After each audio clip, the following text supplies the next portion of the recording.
So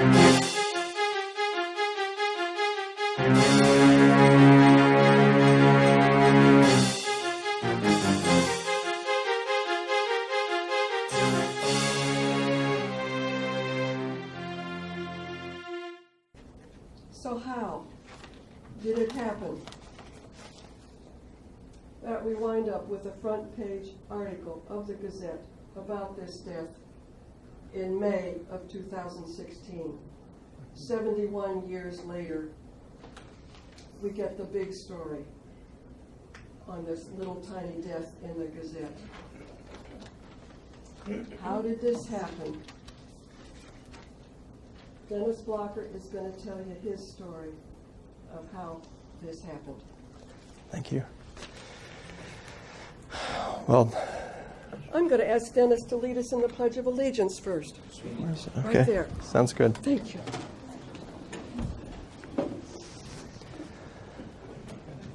I pledge allegiance to the flag of the United States of America and to the republic for which it stands, one nation, under God, indivisible, with liberty and justice for all.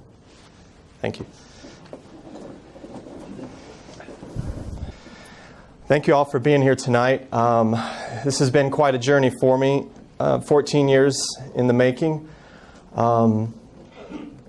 Before I get started, I'd like to recognize some families that are here.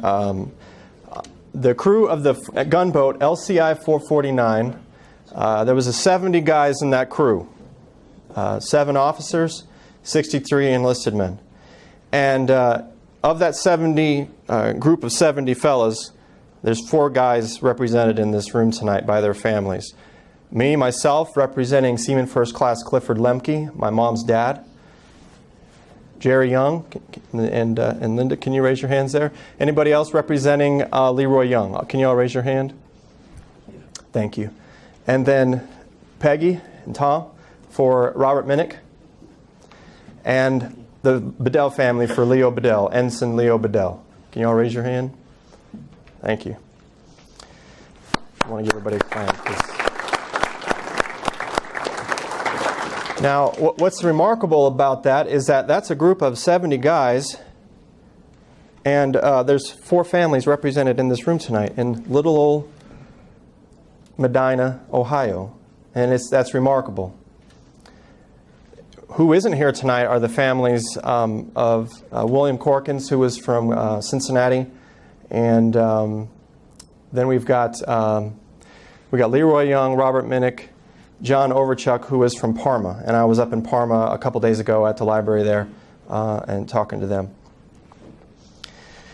If you got to see the video beforehand of the slideshow with all the LCIs, there was several, the last, I would say, 15 photographs are of the LCI gunboat 441, and it was the scene of them coming alongside the battleship Nevada off the shore of Iwo Jima after they had been riddled with mortars and weapons fire of various types and artillery.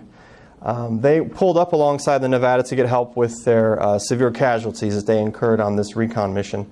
The reason that I like to show those is that it really it sets the tone for what we're about to talk about. And see, the photographer that was assigned to my grandfather's gunboat, Harry Leo McGrath from Washington State, was killed. So we have no photographs. He was killed on this mission. His camera bag was beside him, blown apart by shrapnel, and he had been shooting newsreel footage, which the camera was smashed and the long streams were fluttering across the blood-strewn deck. And hence we have nothing except one photograph that was lifted out of his smashed camera and developed by Ensign Leo Bedell. But thank you all for being here tonight. I think the one thing that most people are surprised about is, can you all hear me okay? Yeah. One thing that I think most people are surprised about is that the LCI even existed. It was remarkable to me that there were over 800 of these manufactured during the war. They saw combat in North Africa, Sicily, Salerno, Anzio, southern France invasion, Normandy. There were 6 lost on Omaha Beach alone. They were 154 feet long, 24 feet wide. They carried 200 troops. They were in the invasions in New Guinea, Philippines, and all over the Pacific. Saipan, Guam, Tinian, Iwo Jima, Okinawa, and places you would never even heard of, Balikpapan. All over the place, and no one knows they even existed. And that's what's something that really, and this picture here that you see before you is actually the LCIs that are heading into Normandy. And it's one of my favorites because of the American flag. And you can see the long line of LCIs on their way to the Normandy invasion. Here's a picture of LCIs. I wanted to give you guys a good idea of just what they did, what they were originally designed for. You see here, the LCIs are putting soldiers on a beach in the Philippines, and you can see along, the fellows are coming down the ramps. Along the bow, they had 2 ramps that would come out and then drop down, one on each side of the bow, and then the soldiers would stream out and attack. This is a great photo illustrating that. This is them in the European theater. They actually had, you see that sailor laying on the beach there? He's not lounging around. He's got a rope that he was the first guy off. Sometimes he had water at waist high. Sometimes it was over his head when he jumped off. But that was the point. He had nothing to weigh him down. He was a good swimmer. He would jump off first. He was the guinea pig to see how the depth of the water was. And then he would take this rope in, anchor it down, pull on it. And then the soldiers had, if they were lost their footing and they had all that weight, they could grab that rope.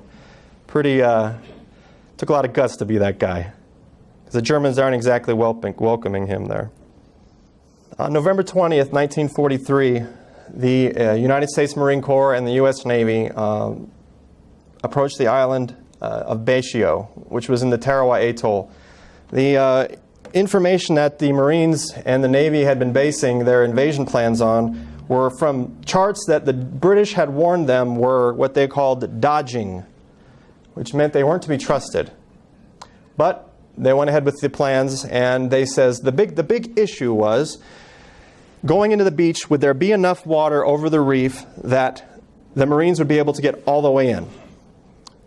They had a remedy for that problem in the LVT, which was a newly developed amphibious tracked vehicle that it didn't matter how much water. If they got to the reef, it was tracked. It would just climb up over and head onto the beach.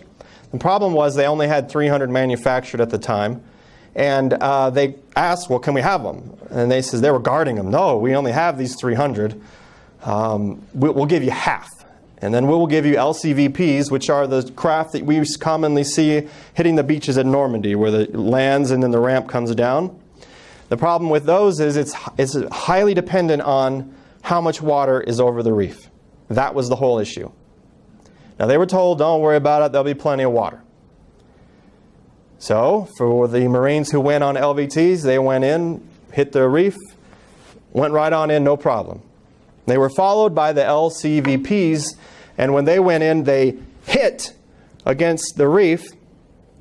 Coxswain pulls the LCV back out, tries another approach, slams into the reef again. Tries another approach, slams into the reef again. And he tells the Marines, I'm sorry, fellas, you're going to have to walk it.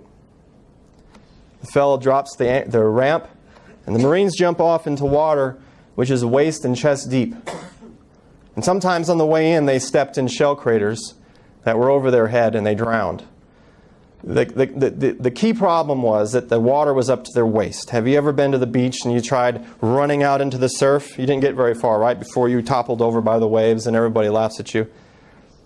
The problem with the Marines is that that water was up to their waist and higher, and it was slow going. All right, the battleships had been there, the cruisers had been there, the destroyers had been there, and they had been plastering this island. And they said there's no way there's going to be anybody left alive. And I'm sure that you fellas during the war heard that many times. No one's going to survive that. But what happened was the Marines are approaching. What are the battleships going to do? They're not going to keep firing. They're afraid they're going to hit their own fellas. So they lift their fire. The Japanese take that 30-minute interlude. They emerge from their amazing bunkers, unharmed, reman their positions, and they look out and they just see wave after wave after wave of Marines slowly plodding through this water. And they were sitting ducks. They opened up with their machine guns and they mowed the Marines down by the hundreds. In that 3-day battle, there were over 1,000 Marines killed. It was the worst casualties ever sustained. It was a major outcry at home. But it drove home a point for President Roosevelt, and he ordered that documentary, if you've ever seen it, I recommend you do, the documentary that they produced about the Battle of Tarawa. It's in color. They released it to the public to shock the American people into the fact that we are at war and your boys are going to die. Such casualties, though, are unacceptable. Everybody knows that. The Marines know it. The Navy knows it. So that Battle of Tarawa gave birth to two important elements of an invasion which we still see today. One, it gave birth to the underwater demolition teams, the frogmen, who today we call the Navy SEALs. They were the predecessors. No more were they going to rely on old charts. They were going to go in not weeks before. They were going to go in a day or two before the invasion, swim in, and they were going to know real time what the conditions were going to be when the Marines were going to hit the beach. Not only are they going to do it, but they're not going to do it in the concealment of dark. Now, that would be what I would do, right? No, they're going to go in at the exact time that the invasion is scheduled, which is during the daylight. All right? Well, obviously, they're a target, right? So, they need cover. Then they thought, what better vehicle to give them cover than the LCI, which has been designed to land troops on the beach. So they took the ramps off. They put rocket pods on the side where the ramps had been. They put 40 millimeters on it, 20 millimeters, 50 caliber. They made it a bristling gunboat. And from that point on, whenever there was an invasion in the Pacific, whether it was Saipan, Guam, Tinian, Iwo Jima, the Philippines, Okinawa, if there was an invasion scheduled, it was preceded by underwater demolition team frogmen covered by LCI gunboats. And it was a beautiful, beautiful teamwork. All of that from this battle right here. Now, this is what an LCI looks like after it's been converted to a gunboat. It's what it's capable of. These are rockets that it's firing. And each rocket is the equivalent of a 5-inch shell, which is the main armament of a World War II destroyer. Now, if you can imagine, I don't have that picture with me right here, but if you can imagine, there's this great picture of Peleliu invasion. They have 17 LCI gunboats, a couple hundred yards side by side, covering the entire the invasion front, and they're all launching their rockets at one time. Each one is capable of launching hundreds of rockets, and each rocket is the equivalent of the main armament of a destroyer. If you can imagine a beach being pulverized in one swoop. Now, this was a big surprise for the Japanese. So the invasion of Peleliu, the battleships come in, the cruisers come in, the destroyers come in, they train their weapons, they have their designated areas of the beach that they're responsible for, and they start eliminating as many pillboxes and bunkers as they can. They lift their fire because the Marines are getting in close. Japanese, per training, no, this is the time to reman their trenches and reman their positions. So they come out, and they get a really nasty surprise this time, because the gunboats have come in, and while they're manning their positions, they let loose thousands of these rockets, which absolutely pulverize the beach. And this was repeated at Saipan, Guam, Tinian, Peleliu, and Iwo Jima, Okinawa, and the Philippines. All right, now let's get into the heart of hell. This picture right here adequately sets the tone for what we're talking about tonight. This is the LCI gunboat 441, which was 500 yards to the port or to the right of my grandfather's gunboat on the Iwo Jima mission. Sitting at the 40 millimeter in the pointer position is Seaman First Class Julian Ray Scott from Forsyth, Georgia. You see he's slumped down in his gun there, he's dead. And then laying on the deck on the other side of the 40 millimeter, face down, is Ensign Edward Connor from Louisville, Kentucky. What you don't see here is the clash of colors. And this is something that when I was interviewing the fellows later on, they said that almost all of these guys mentioned this to me. You don't get this with the black and white, but if you can imagine the gray decking of the ship, The conning tower, the pilot house, has been painted jungle colors because the fellows were used to Saipan Guamatinian, so they're thinking this is going to be more of the same. So they paint it orange, green, brown, thinking that this is going to be the same topography, but it was absolutely not, which they realized when they got there. Then you have, of course, Julian and Scott and Cooper's blood all over the deck. But if you'll notice, there are white, do you see these white flecks almost everywhere? You see white flecks all over the place. And the guys all talked about it. It was cotton strewn everywhere. And it was surreal. It's like here they are at Iwo Jima, all these different clash of colors, and then there's these cotton everywhere. But when you realize that that cotton is coming from the Kapok life jackets, right? The shrapnel is flying around the deck. It's going through these life jackets, which of course means it's going through these fellas. And that cotton is being strewn all over the deck. It was sticking to absolutely everything. So, this is my grandfather, Seaman First Class Clifford Lemke. He is from Park Falls, Wisconsin. Park Falls is in northern Wisconsin, what we call the Northwoods. And it's logging country. He's the grandson of German immigrants. Hard-working, hard-drinking German family.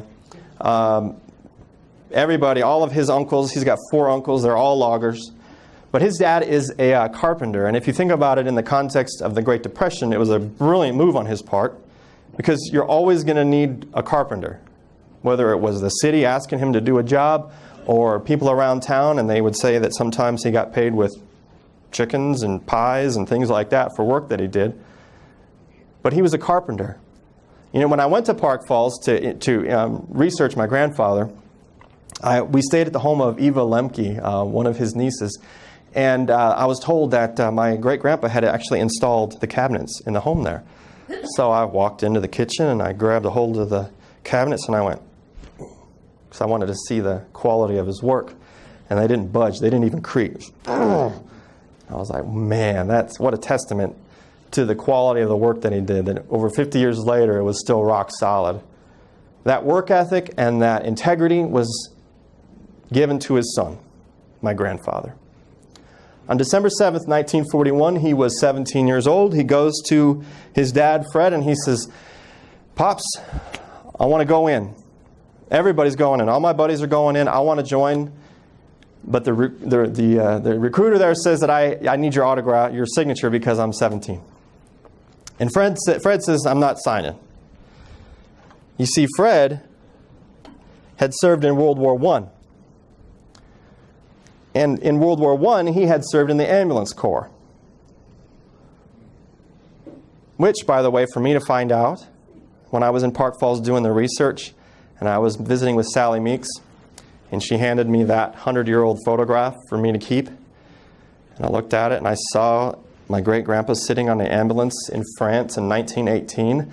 And then to know that I have worked EMS for the last 17 years, to see how that gene is buried for generations and then it pops up in a great-grandson, it doesn't get any, you can't see the goosebumps, it doesn't get any better than that. But you can imagine, Fred Lemke, when he would talk to relatives in latter years, he would talk about the fact that when he was transporting these casualties from the front to the hospitals, look at those tires. Those are hard rubber. There's no shocks. Every time they hit a rut, they would jostle and the guys would scream out in pain. There's no paved roads, mud everywhere. It was a rough ride. And by the time, and he would say, every load, there were guys killed who had previously been screaming on the way to the hospital. And he hadn't wondered if he hadn't killed these guys just from the transport. Now he's got his 17-year-old son, his only son, coming to him and saying, Pops, can you sign so I can go to war? No. No, because he knows what war is all about. One day, my grandfather, Clifford Lemke, is flipping through the newspaper, the Park Falls Herald, and he sees this advertisement for the Badger Ordnance Works down in Baraboo, Wisconsin. It's advertising good pay, vacation with pay, group insurance, 8-hour days, 48 hours a week, shower, bath, cafeteria. It's got rec hall, theater. It's close to Baraboo, where all the young ladies are, and because all their fellas have all gone to war and they're lonely and they're looking for dates. Why wouldn't you want to go? So Cliff tells Fred about this article, and Fred thinks it's a great idea. He's been trained to be a carpenter. Perfect fit. So Clifford gets on a bus and he takes the ride down to Baraboo, Wisconsin. Here's the sign that he sees as he pulls in on the bus. I love how they implore you to work for victory. Needed at once, with exclamation mark. I love that. Every fella in here has that remembrance of the first time you saw her. With me, it was when I met my wife. I had taken a patient to her on the 9th floor of the University Hospital. And when I saw her, I was like, holy crap, he is beautiful. That moment was with my grandfather when he saw Eleanor Boyd at the cafeteria at the Badger Ordnance Works. And they struck up a friendship. They went to Devil's Lake, spent a lot of time on the beach there, basking in the sun, going to movies. And they got married. And here's my grandma and grandpa, Clifford and Eleanor Lemke. Here's them in latter years. You can see they're very, very proud of me. They got several pictures of me on the wall there, even though there were plenty of other grandkids that could have been up there. My grandma was very special to us. I was raised in a military family, and my dad was Air Force, a policeman, and we lived, I was born into it in 1974. We went right to Guam. We lived all over the States, lived in Iceland for a couple years, which I remember very well. And being in a military family, you're moving every 2 to 4 years. That's just your life. And when you're born into it, you don't know anything different. It's no big deal. You think it's a blast because you're getting to see all these different places. But it's very hard on family relationships. And my grandmother made a very concerted effort to be present in our lives. So I have cards for every birthday, every Christmas, every Easter, no matter where we were. Iceland, I have them from when I was in Guam and I couldn't even read. All over the place. We have these cards. And she would send us little gifts. She worked at Montgomery Ward, so she would get an employee discount, and she would send us little shirts and things like that. But the most important thing that she sent was she would send us little audio cassette tapes when she would sit at her table in the kitchen. She would hit play record. You remember those days? Play record, the orange button with the black button at the same time. She would hit those buttons and she would talk to us. Tell us about Grandpa and what was going on around the house, what Aunt Dawn was doing, what the latest gossip on the next door neighbor, Ethel. I remember Ethel, she was a character. But us kids would gather around the table and we would listen to these tapes as Grandma would talk to us. It was very special. In 98, my grandmother contracted leukemia and she went fast. And it really, really hit us hard. But in particular, it hit my grandfather hard. After all, they had been married for over 50 years. And we began to worry a lot about him because he began to talk very darkly. On August 11th, 1999, he woke up in the morning. He took off his wedding band, put it on the table. He removed his wristwatch, put it on the table. He took out his wallet and his ID on the table, wrote out a note to my Aunt Ellen. He dialed 911, and when the operator says, 911, state your emergency, they heard a pop, followed by a thud. And the police report that I read later stated the operator could actually hear the sound of heavy breathing, which lasted for about a minute and then ceased. Police made entry into the home and they found my grandfather dead in the entryway of his house, dead of a self-inflicted gunshot wound. At that time, I was home by myself. My mom and dad, they were off in Fredericksburg, Texas. This is a hill country town, 70 miles from San Antonio. My mom was so excited because she had been saving money for a quilt. Now, to me, a quilt is a blanket. But anybody that knows anything about quilts knows the time that goes into making a quilt. They're hand-stitched. A lot of thought goes into them, and my mom knew this, and she had one that she prized, and she had been saving for a long time. She had the money in hand. They made a special weekend of it, got a bed and breakfast, and they were out in Fredericksburg doing some shopping and getting this quilt. This was 1999. My dad calls home. We didn't have cell phones. My dad went across the street from the quilt shop. His mom was in there, got on a payphone to check on me and my two younger sisters. My dad says, Dennis, we're having a good time here. How are things going? By this time, I've had the call that Grandpa has killed himself. My mom's dad. I said, terrible. Grandpa's killed himself. My dad had the phone to his ear, and he was looking across the street, and he said, Dennis, Mom is coming out of the store. She sees me now. She has the biggest smile on her face. She's holding up the bag. She has her quilt. And I have this news.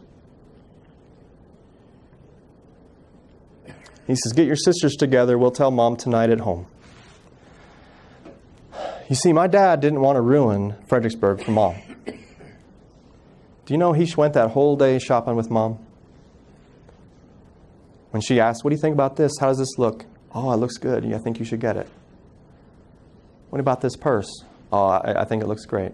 Honey, you should get it. That whole day. And then he had a 70-mile drive with my mom, and every mile that ticked by was getting closer to ruining her life. And there was absolutely nothing he could do to stop it. Us at home, it's terror incarnate. I wish that I could rewind today and just start all over again. Mom came in the door, was all very excited. We let her have some happiness for about an hour, and then Dad says, babe, we need to go into the bedroom. We need to tell you something. And my dad says, honey, your dad's died. And she screamed out and said, he killed himself, didn't he? And she said, Daddy, Daddy, Daddy, why did you do that? And I just remember me and my sisters jumping on Mom, and we were crying. I'm the oldest son. I'm supposed to protect her. There wasn't a darn thing I could do. I ran to my room, and I remember I was punching my pillow as hard as I could. It's not fair. It's not fair.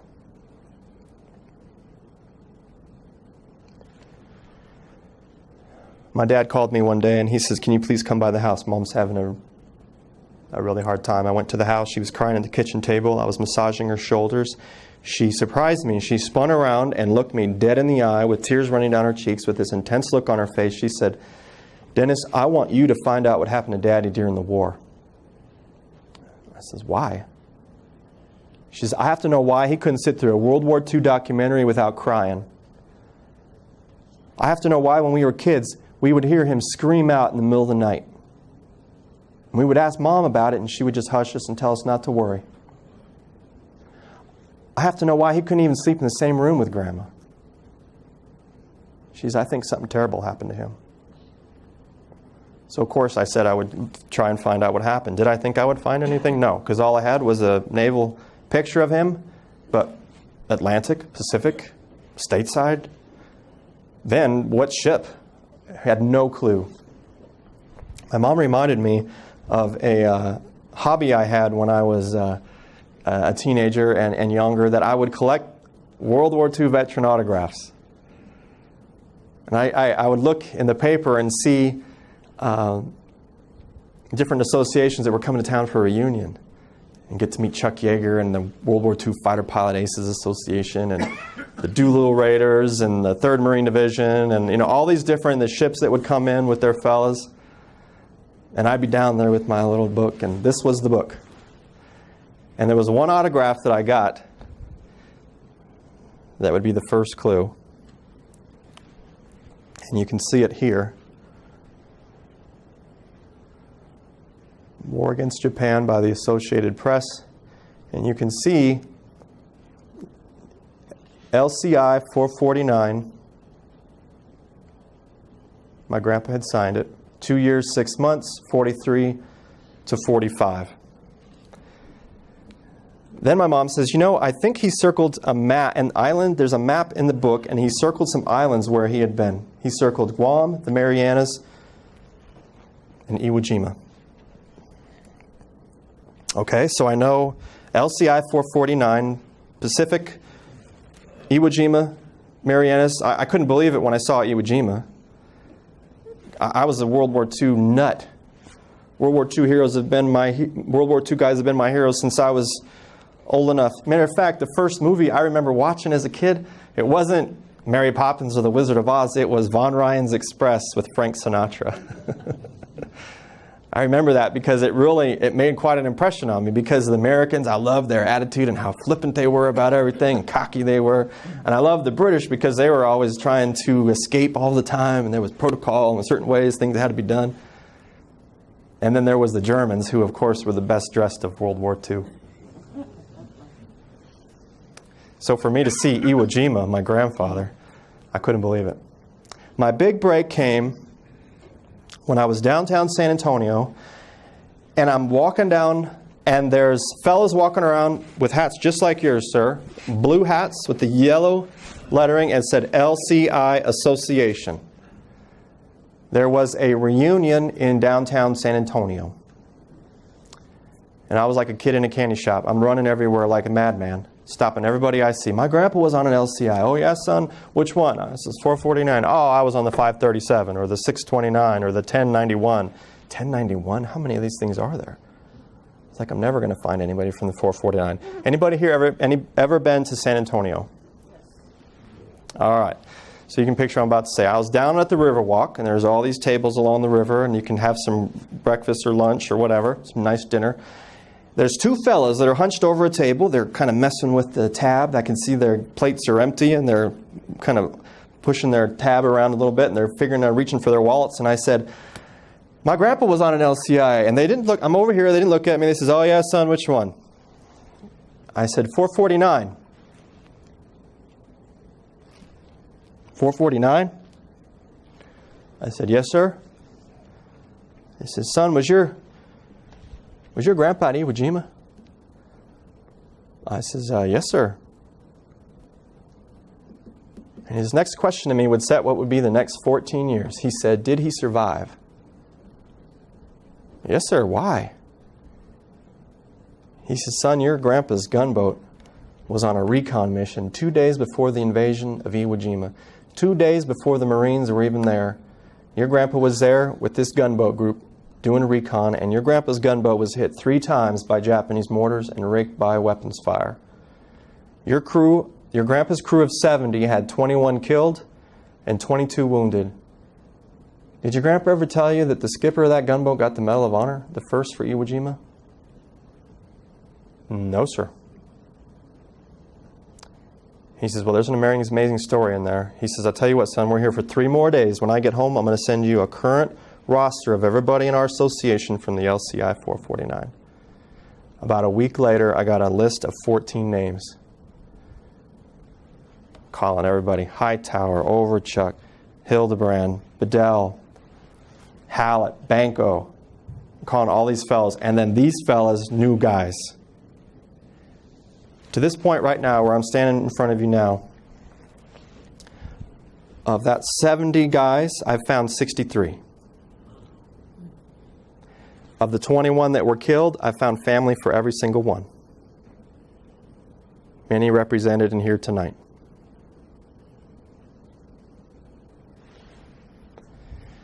In one case, it was a Gold Star mom. She was 99 when I found her. She wasn't available to talk because she was on a plane flying to Detroit to visit her daughter. It was a special moment when we got to visit with her in San Antonio when we dedicated a plaque to the crew, and she got to walk up there and put her hand on her boy's name and know that she'll pass on, but his memory will always be there now. Here's some pictures that I got from the fellows when they started sending me in. I was able to accumulate over 400 letters. The guys who were killed, their families looked at those letters as the last testament that they lived, their voice, and they were never going to get rid of them. So for my purposes of finding out what happened, it was gold. So I accumulated over 400. Then not to mention the trips to the archives where I got to hold my grandpa's deck log of the gunboat. And you get to see the coffee stains where somebody trying to spilled it on the deck log and they're trying to clean it off. Here's some pictures that the fellows sent me. You can see the pilot house here of the 449. Peggy Robert was standing right there. My grandpa was standing opposite him right there. For the Bedell family, he was behind this conning tower on the backside when they were at Iwo Jima. For the Young family, Leroy was sitting at that gun right there.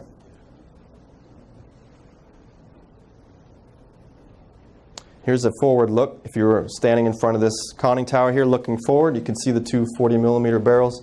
Along the side here is where the rocket pods would be. You see all this laundry hanging out here on the line? On an LCI, there were no ice cream machines, no movies. And when they wanted to do the wash, they had a bucket and they had this really nasty, coarse, hard soap. And they'd put it in the bucket and they'd jostle their clothes around and beat their clothes up and rinse them around. And then they'd take them, connect them to a rope, tie them to a rope. They'd go to the rear of the ship and fling it off behind the ship, drag it for a few minutes, reel it back in, and then they'd hang it up here on the line. It's salty and just hard and coarse. That's why the amphibious guys always were, you always saw them in their shorts and nothing else. Here's the 449 at Guam.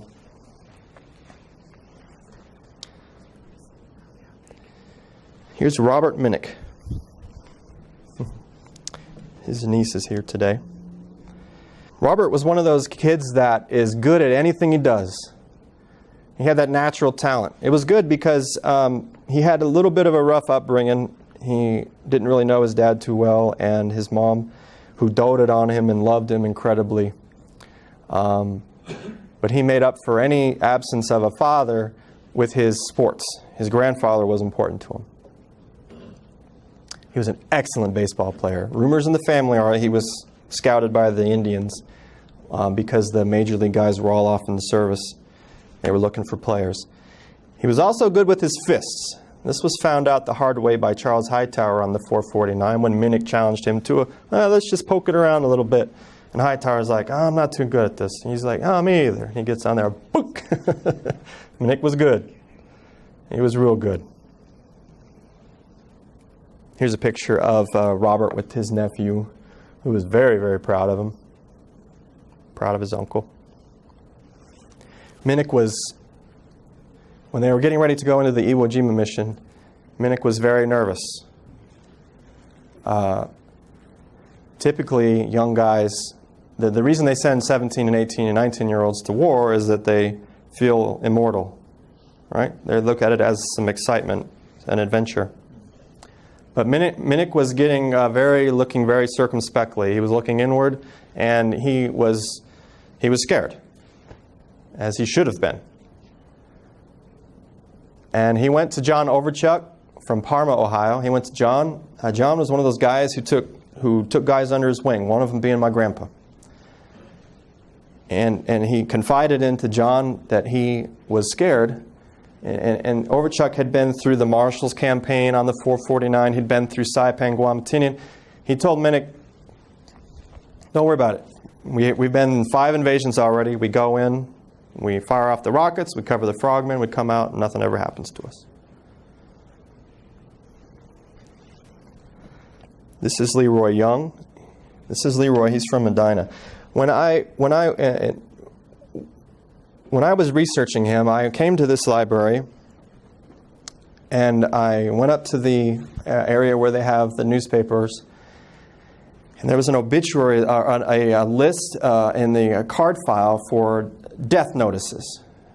And I was told that it was complete. But I know there's nothing ever complete. So I just said, well, do you mind if I look at the microfilm anyway? And then I was told, I forget, she's very proud of the work she had done. And then she says, yeah, you're not going to find anything. I says, well, can I do it anyway? She's like, okay. She took me over there.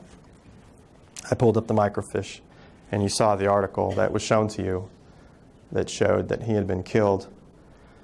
Leroy lived on Back then it was County Line Road. Everybody familiar with that? I think today it's called Medina County. Medina County? Yeah. He lived on that. And I got to talk to one of his childhood friends, Mrs. Fundak, who grew up with him, and she told how that road, I guess there's a big hill on it, it would freeze over in the wintertime, and they would take the trash can lids and they would slide down that frozen road, and it just ended perfectly right in front of both of their homes. They worked at a farmer's name. What was that farmer's name? Levy. Mr. Levy, the farmer who was single and had never married, had no children, and he would have these kids come over and they would help pick the potatoes and get the potatoes up and all that, and he would take them into town, into Akron, to see a movie and some ice cream and things like that. Leroy was part of that. Another funny story Ms. Fundak told me was that at the Young house, the Fundaks, their dad had died years earlier by a tragic accident, and so they were kind of lingering around the Young home because it went dinner time, and then they would hear Mr. Young inside say, "I think I hear your mom calling you," and they were like, "Oh man, we were gonna," and they'd trot on home. That was his way of saying, "Beat it. You're not getting a free meal tonight." Evelyn Moon. I got to meet her for the first time a couple days ago. She was Leroy Young's fiance. When Leroy finished boot camp, he swooped by Medina. He walked up to the principal and told him his plans. He says, "I have permission," and the principal says, "It's a great idea." They went down because Evelyn was a high school senior at the time. Knocked on the door. "Miss Moon, can you come down the hallway?" Everybody's like, "Ooh." She comes out in the hallway scared, and she sees Leroy there. And he drops to his knee and asks her to be his wife. And she accepts. You should have seen the look on her face when she saw this picture. She was like, "Oh my gosh." It's a nice picture because it's the two most important things to Leroy, and she did this on purpose. She actually had this photograph taken while he was overseas, and it was the two most important things to him. It was her and this Model A that he had worked so hard to restore. These are all Leroy. Everybody called him Lee.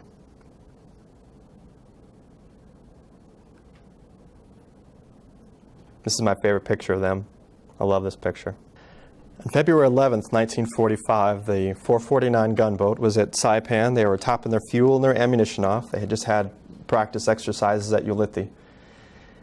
The officers ran around and says, "Fellas, this is our last mail call before we head to Iwo Jima. So send your letters. We don't know what we're heading into, and we have a lot of letters from this date.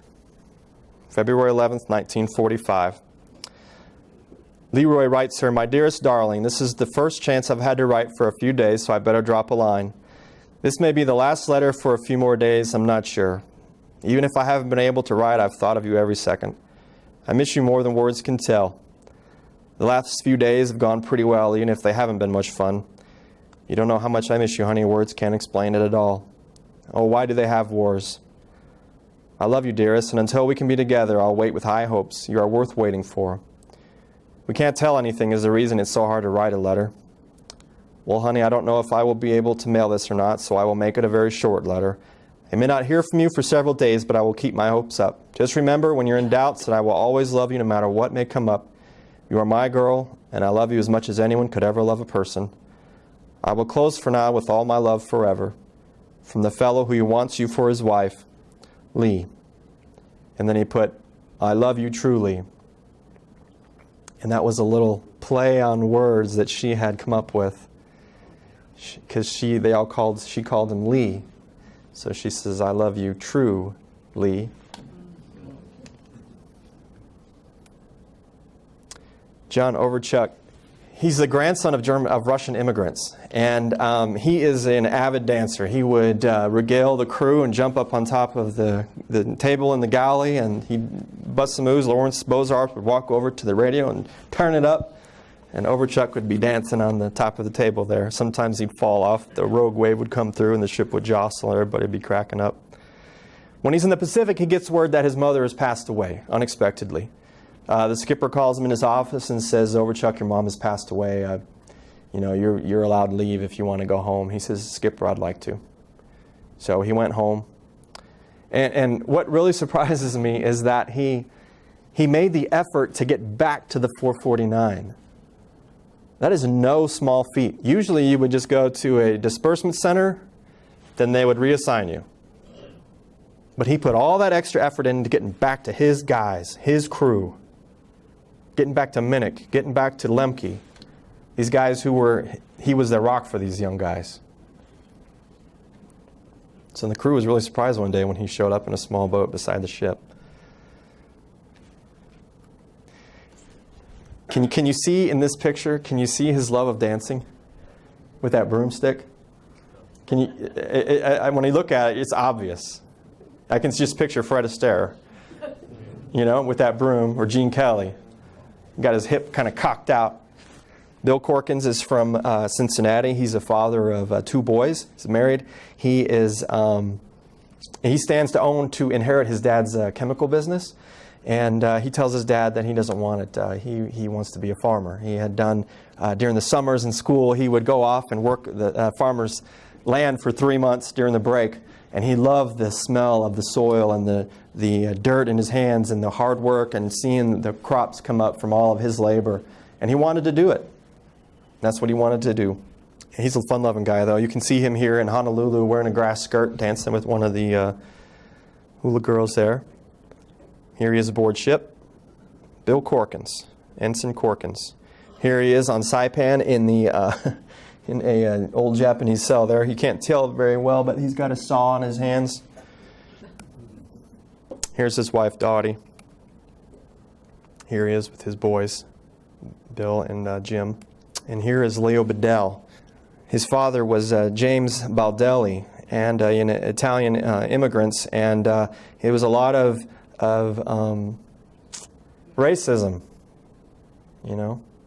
against Italians in New York, in Brooklyn.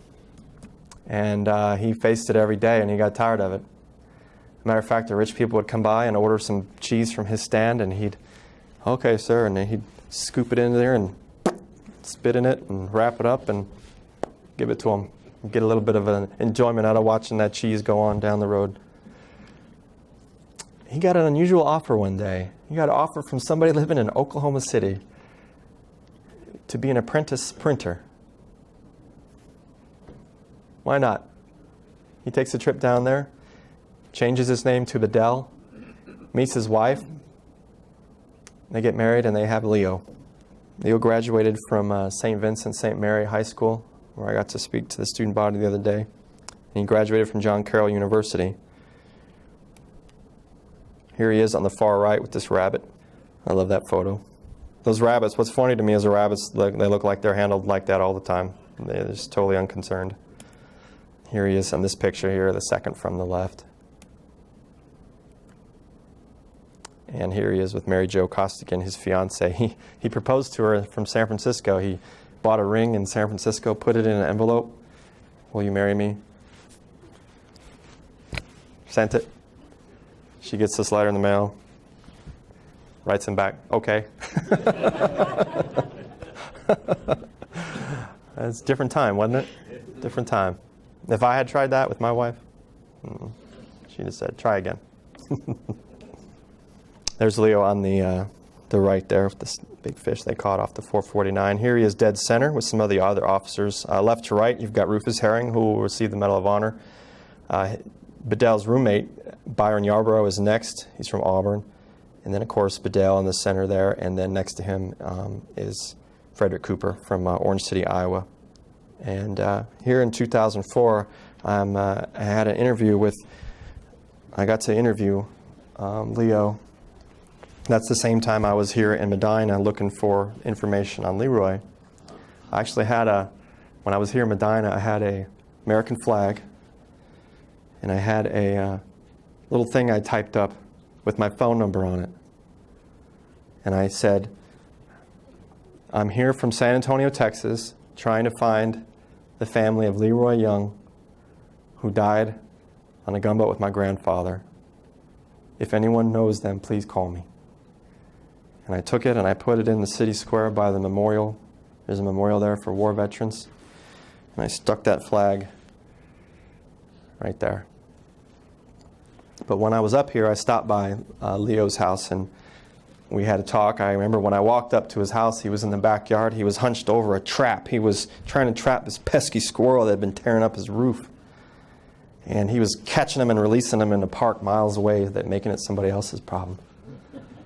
And we walked in the house, and I set up my tripod, my camera. I had an audio backup, which was good because, as it would later turn out, my audio on my camera wasn't hooked up right. So I had this great video with no audio. So fortunately, I had digital backup there. So we had this amazing interview. It went on for about an hour and a half.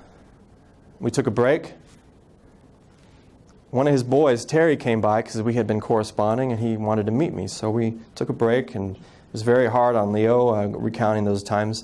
And Terry shook my hand, and he said, "How's it going?" I says, "It's going pretty good." I says, "We've had an amazing conversation. That time when the ship got hit on the bow, and that leg flew over your dad's shoulder." He said, "What?" He said, "Dad never told us about that." You know, that's why I really think I was meant to do this. There was something about me that the fellas...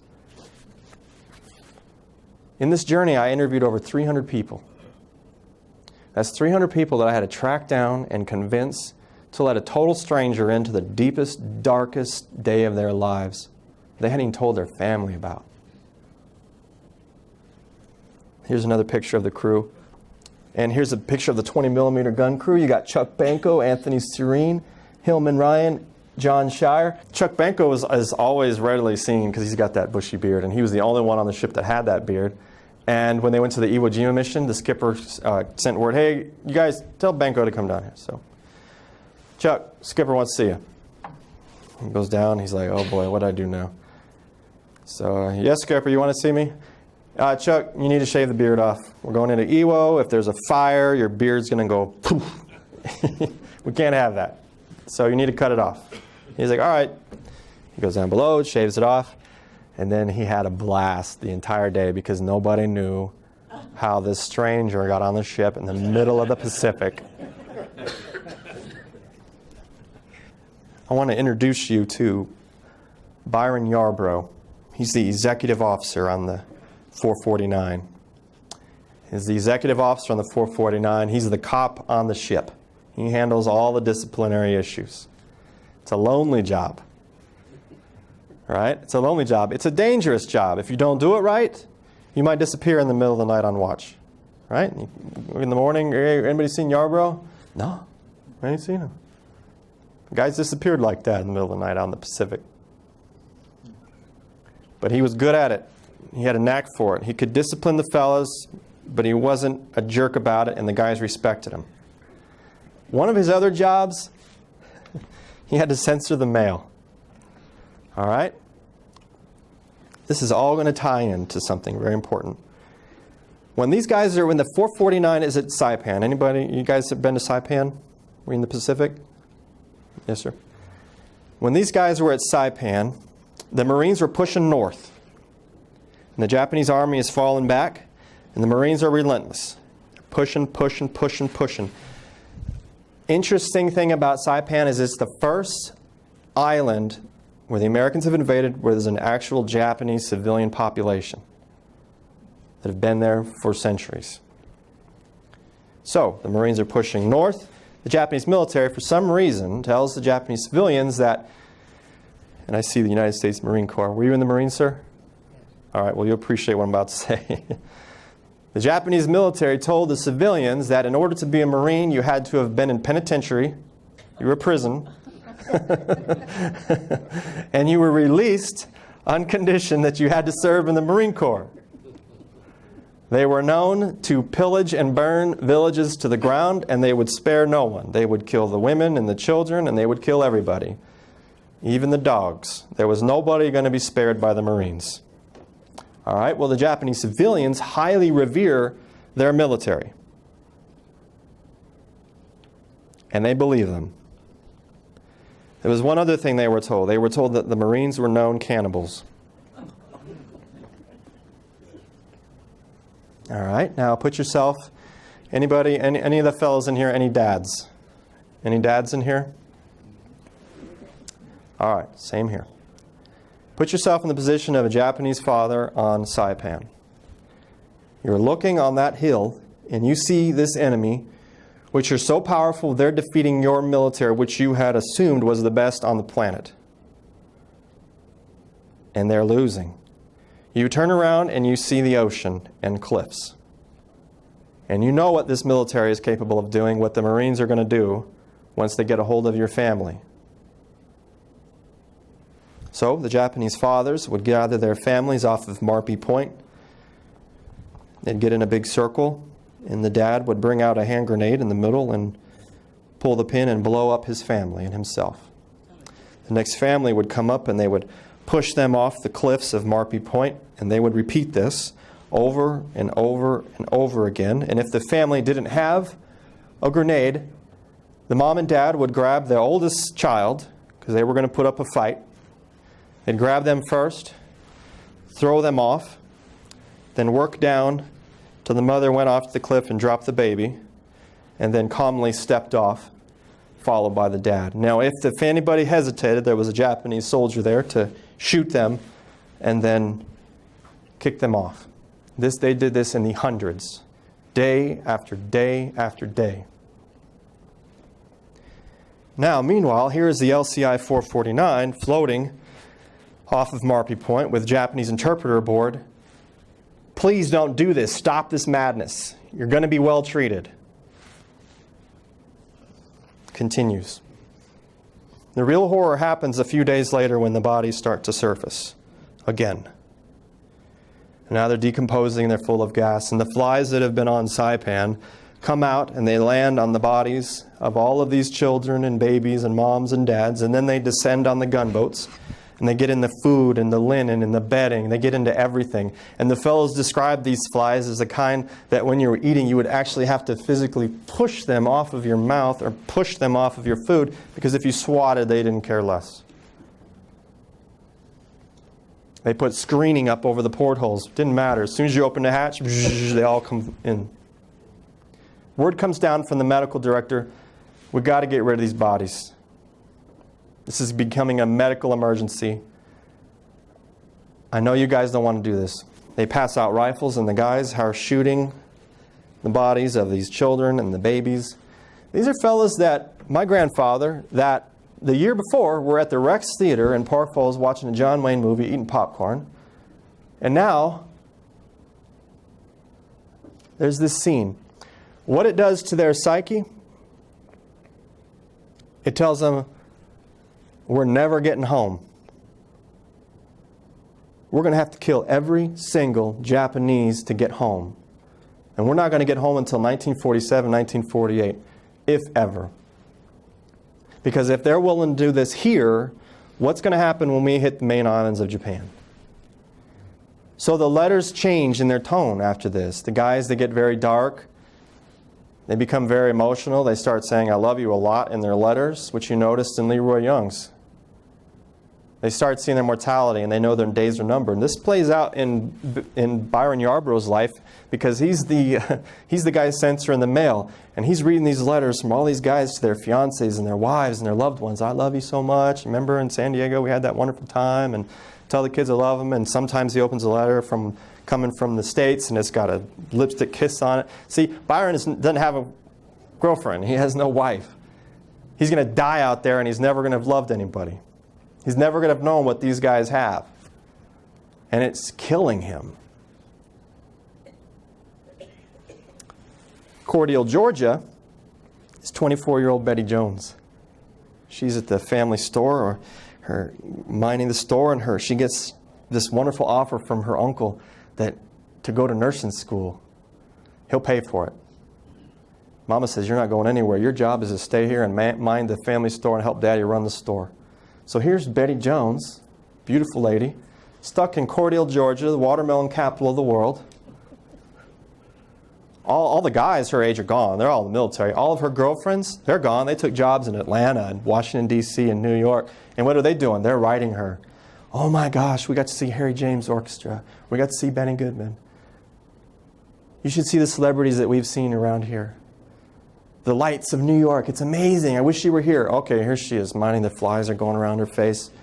She's sitting there at the same stinking desk in Cordial, Georgia, watermelon capital of the world. She's dying. Betty has a cousin, Mary Ballinger, in college. Mary Ballinger's roommate is Jane Yarbrough. And they're talking. And she says, oh man, my cousin, she's so lonely back home. She's like, let me tell you about my brother out in the Pacific on this LCI. He is driving me nuts with his letters. An idea takes form. Maybe we should get them to write. One day, Byron Yarbrough is out in the Pacific. He's calling out, he reaches in the mailbag, he pulls out the letter. John Overchuck, here. Hey, fellas, pass that back to Overchuck. He reaches in, pulls out. Johnson, here. Johnson, all right. You pass that back. All right, guys, good job. He pulls in another letter. Byron Yarbrough. Oh, must be Mama. Looks up. Betty Jones, Cordial, Georgia. Wonder who that is. Puts it in his pocket. This is the only photograph that survived February 17th, 1945 at Iwo Jima from the 449. This was, and it's a very eerie photograph when you know that the guy, Harry McGrath, that was looking through the viewfinder, when he took this, dies on the mission. This was his sight, what he saw. And you can see John Overchuck of Parma looking back towards the cameraman right there. Off in the distance, you can just barely make it out, but just right here is a little smudge, and that's Mount Suribachi. This next photograph shows they're actually heading in on this mission. They're actually heading in right here. The gunboat in the foreground is the 474. An hour and a half after this, it will lie on the bottom of the ocean. The one forward of that is the 438, and then forward of that is the 449 with Young, Minnick, my grandfather, Bedell, aboard. As they're heading into the beach, what they're doing here is, in front of the 449 is here, and then you got 441, 457. When the 457 reaches a certain point, if Mount Suribachi is there and the ship is heading this way, the 457 stops, does a 90-degree turn, which they call a Corpin 9 turn, and then it starts to go this way. The 441 has been following. It continues forward, and then when it reaches that same spot, it stops, turns, and then... So they're doing this maneuver, and what they're doing is they're lining themselves up across from the invasion beaches. There's 7 gunboats. There's 7 invasion beaches. Then once they're off of their beach, the hoist goes up, they stop, they do another Corpin 9 turn, and now they're all facing their assigned beaches where the frogmen that they're assigned to protect have. And the 449 is assigned Yellow Beach 2. The pennant goes up. They start heading in. Now there's nothing between them and Iwo Jima except water. Chuck Banco is on the bow of the ship. Remember the guy with the beard? He's on the bow of the ship. He's got an oversized helmet on with the headphones underneath and the microphone resting on his chest. He's jacked in to communications with the bridge. He's there. He's the gun captain. He's got his guys. He knows they're well trained. He's got that crew good. They're heading into the beach. He's steadying the guys. He looks to his right, he sees Bozarth. He flashes him a smile. He looks down and he sees John Fluke and the officer Ensign Cooper, who's assigned to that gun. He looks forward, and off to the right, he sees a buoy bouncing in the water. On top of that buoy is a tripod, and on top of that tripod is an antenna. So he's like, our Navy didn't put that there. He reaches down, unjacks, because he wants to tell Ensign Cooper about it. And when he turns, he hears a loud boom. He looks off to the port, off to the starboard, and he sees, off to the right, he sees the 441 gunboat has been hitting the bow, and flames are shooting out of the bow, blowing out of the side. He changes his mind. He turns back around, jacks his headphones back in, and then everything goes black. They have passed the buoy by that time, which sends a signal. And a prearranged mortar round lands. Beside them, boom, boom, wham. It hits right on the 40-millimeter ammunition locker beside the fellows and blows up. Continues to coast in. Second mortar round hits right between the two 40 millimeters. Now, when that first one hit, it blew Ensign Cooper off the left side of the ship. Now, Minnick and the fellows, they see Ensign Cooper get blown off the side of the ship. Charles Hightower sees it, and he sees it, and he's running. Now, the ship is heading this way, but Cooper is floating this way. So Hightower is trying to keep pace, and he grabs the life ring with 50 feet of rope, and he throws it perfectly, and it lands right beside Ensign Cooper. But Cooper never reaches for it. His head's down. He's bobbing. His K-Pock life jacket's keeping him afloat. And he's yelling, "Grab it, Cooper! Grab it, Ensign Cooper!" Now he's running, trying to keep pace, and he ends up at the fantail. He's holding the line as long as possible. Cooper never reaches for it, and now he just has to let it go. And Ensign Cooper is still listed as missing in action to this day. The second hit takes place right beside the two 40 millimeters, right amongst Leroy Young, Robert Minnick, Clifford Lemke, Corkins, all those other fellas, about 20 guys. You can imagine 24 feet wide, and you got all these guys in there, and this shrapnel flying around. There's nowhere to hide. You just got to take it. And these guys, some of the guys had lost it, and they were digging at the steel decking with their bare hands, trying to dig a foxhole. Their nails are coming off, and they're screaming because they're just dead everywhere. Then the third mortar comes in and lands right in the bridge, right among all the officers. Blows the mast off the ship, takes with it the communications, takes with it the antenna, blows up the signal light, blows off all of their halyards for the signal flags. Ensign Leo Bedell, the youngest officer on the ship, from Akron, Ohio, Cuyahoga Falls. Ensign Leo Bedell is the youngest officer on the ship. It's his first mission, and now he's the only one on his feet of 7 officers. And he's in command. He has a ship that's on fire, sinking. He has 21 dead crew and 22 wounded. Is there anybody here that wants that job?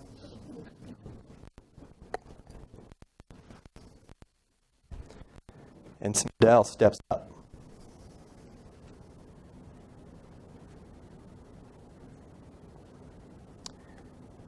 The other night when I spoke in Stowe, the entire Bedell family was there. And I reminded them about that movie, Schindler's List. Do you remember that the credits are streaming, and it shows Oskar Schindler's grave, and the families are coming by, and they're putting a stone on there to honor him. But it wasn't just the survivors, it was their children and their grandchildren. And as if you recall, that scene played out for a long time as these families filed by in the hundreds. And it was representing the lives that happened because of this one man. I told everybody that at Stowe, and I reached down on the podium and I pulled up a stone, and I cannot never say it without crying. And I says, "This is my stone for Leo Bedell, because if it wasn't for him, I wouldn't be here. I wouldn't have had 2 daughters." Just think of that. Leo Bedell's actions that day saved the entire crew that were not killed and those that were wounded. What a legacy to have hundreds and hundreds of people alive because of you. And he was so modest. And you'll see what he does. It's unbelievable. These are the 5 Ohioans, and we're done. Robert Minnick, Leroy Young, John Overchuck, Bill Corkins, and Ensign Leo Bedell. 3 of them are going to die.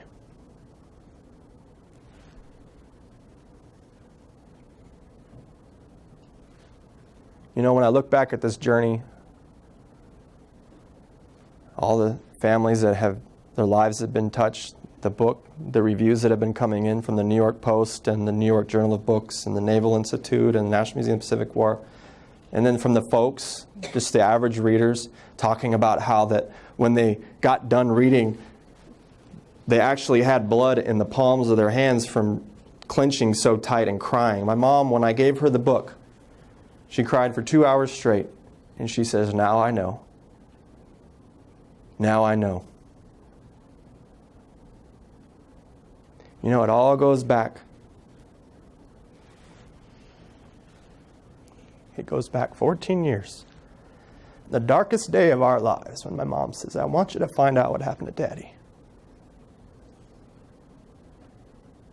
People says, "How come you never quit?" Because it was Mama. That's your driving force.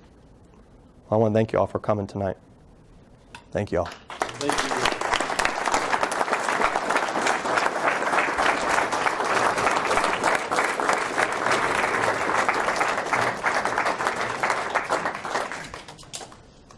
Yeah, he asked if Leo Bedell was the same gentleman that had the insurance business downtown Akron by the towers.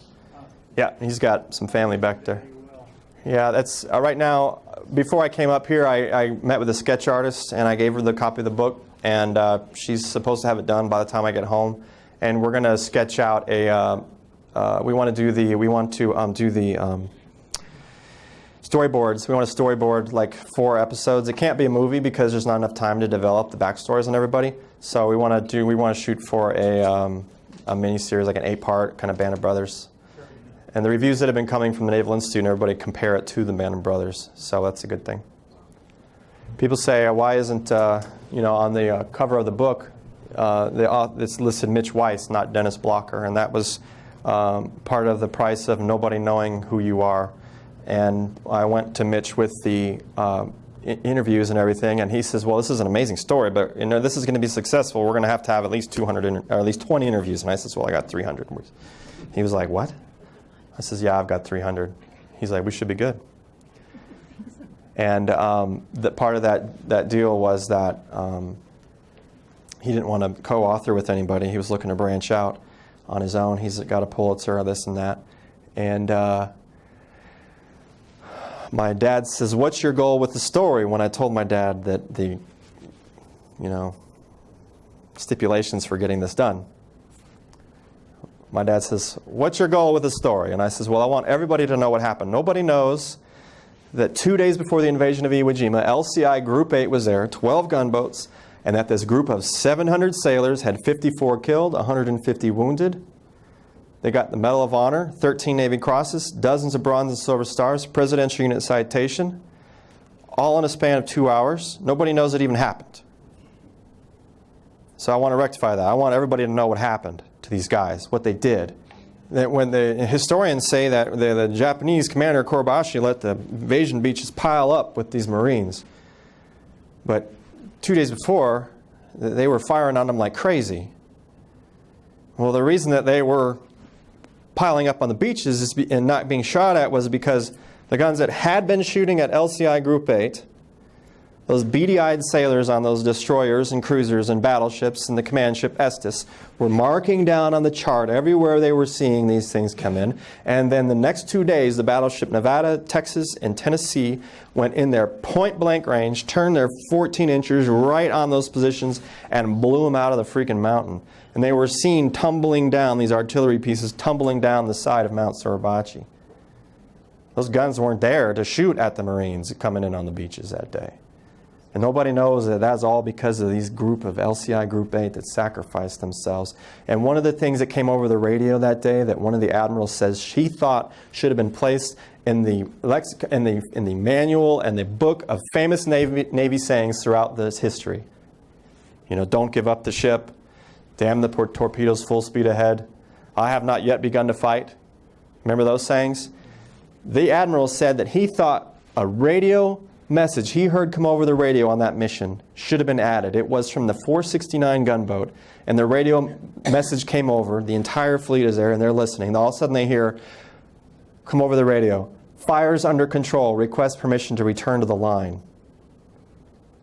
It wasn't fires extinguished. Fires under control. Request permission to come to the firing line. And the guys that heard it just burst into tears. Couldn't believe the bravery. Those guys went in there to protect the swimmers. There were over 100 swimmers in the water on this mission, and there was only one lost. The gunboat stayed in there and they took it. The guys that were on the ships back there, they would tell me, the guys from the Nevada and the Tennessee and the Estes would tell me with tears running down their cheeks how they could hear the gunboats taking hit after hit after hit. It sounded like giant gods hitting iron with sledgehammers as it reverberated across the ocean. And they knew they could see guys flying through the air. But nobody knows it even happened. That's what I wanted to rectify. My mom says, okay, if that's what you want to do, what if you self-publish? What's your readership going to be? I did not want to hear that. I says, 2,000. I'll sell it to the families and the guys, and I'll put up a little table at Lackland Air Force Base, sell it to the trainees as they come out. And my dad says, what if you do it with Mitch? I says, well, it's Random House Penguin Books. It's a Pulitzer Prize author. The sky's the limit. So then they said, well, essentially, what's the only obstacle right now to getting this done, to achieving your dream for this story? And I says, there's one obstacle. Jerry, what is it? You. Me. My pride. That was the third toughest decision I've had to make. And I says, call them up. Let's do it. You mentioned Battleship Texas. Is that the same one that's sitting Yes, sir. Houston Ship Channel there? Yep. Wasn't it Eisenhower's flagship at the Normandy invasion too? It was at Normandy. I don't know if it was Eisenhower's flagship, but it was definitely there. And so was the Nevada. They had come through the Panama Canal.